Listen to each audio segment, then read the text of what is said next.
vamos falar sobre a determinação da cor da epiderme, a cor da baga, que nós realizamos na prática. Bom, nós usamos o colorímetro, que ele utiliza um sistema de escala de cores, um chamado espaço de cores, chamado CLAB. É um sistema tridimensional de cores, né, que foi definido por essa Comissão Internacional de Iluminação em 1976. Então são padrões de cores usadas para padronizar, né, para medir a cor de diversos materiais, desde na indústria de tinta, a indústria automobilística. Então, em vários locais usam equipamentos, né, colorímetros, que utilizam esse sistema tridimensional de cores para padronizar. Por quê? Porque, como vocês devem lembrar, ele nos informa um valor, né? Vários parâmetros e um valor. Então, se tem como manter os padrões, né? Sempre monitorando esses valores, né? No caso de frutas, a gente usa para comparar se está mais maduro ou menos maduro, né? Não existe um valor único assim que a gente pode dizer colhe, não colhe, mas sim é um parâmetro a mais para acompanhar a maturação. Então vamos entender um pouco como é que funciona esse sistema tridimensional de cores, né? Então ele tem alguns parâmetros, né? Um deles é o L, depois tem o A e o B.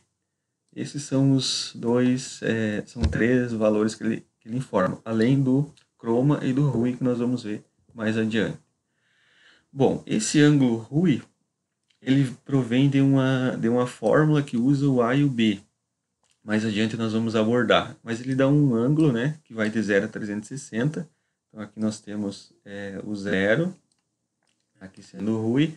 Então todo esse ângulo aqui vai de 0 a 360 e cada grau corresponde a uma cor. Muito bem. Por exemplo, se você quantificou lá e deu o ângulo RUI 0, ou próximo de 0, ele vai ser a cor vermelho. Se deu 90, vai ser amarelo. Se deu 180, ou próximo de 180, deu verde.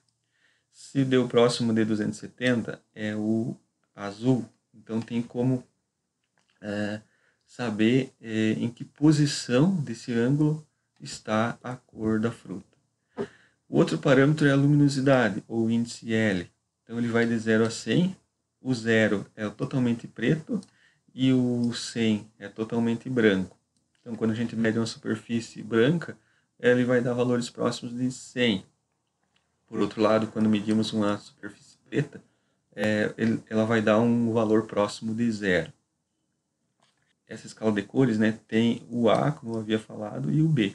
O A ele vai de mais 60, que é o vermelho, a menos 60, que é o verde.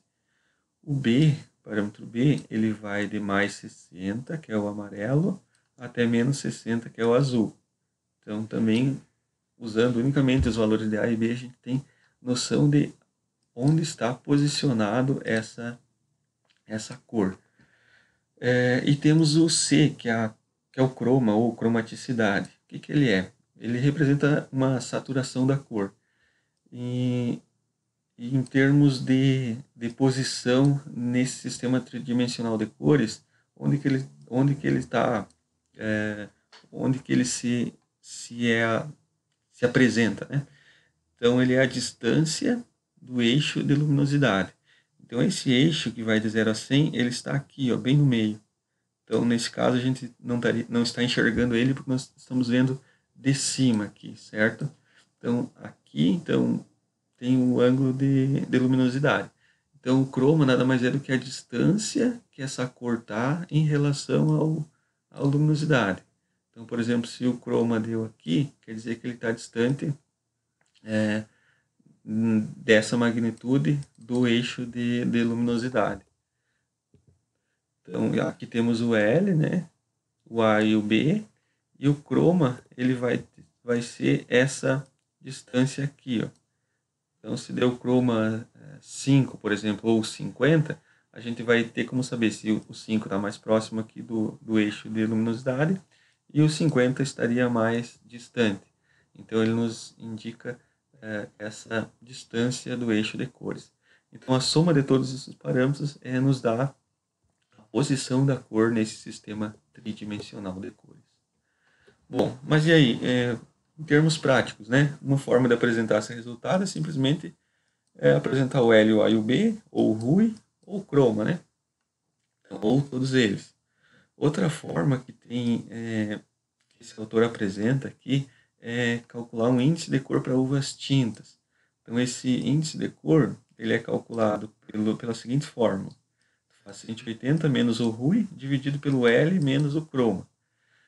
No nosso caso a gente tem o valor de RUI e tem o valor de L. Nós só precisamos calcular primeiro o Chroma. Então para calcular o Chroma a fórmula está aqui embaixo, né?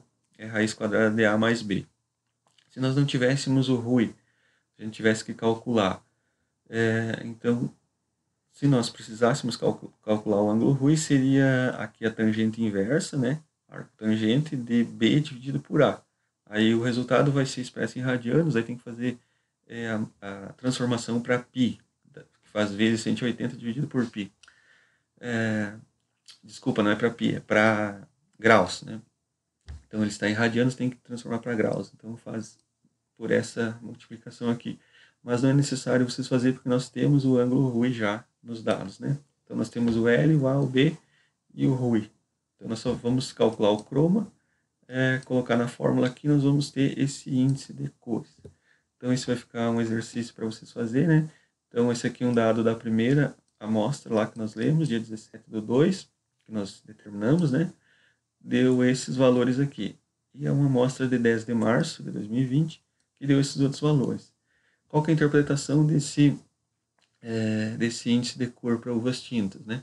Quanto mais próximo do zero, mais verde. Quanto mais distante do zero for esse valor, menos verde ou mais roxa, avermelhada vai estar essa fruta. Então essa vai ser uma das atividades para esse tópico de aula.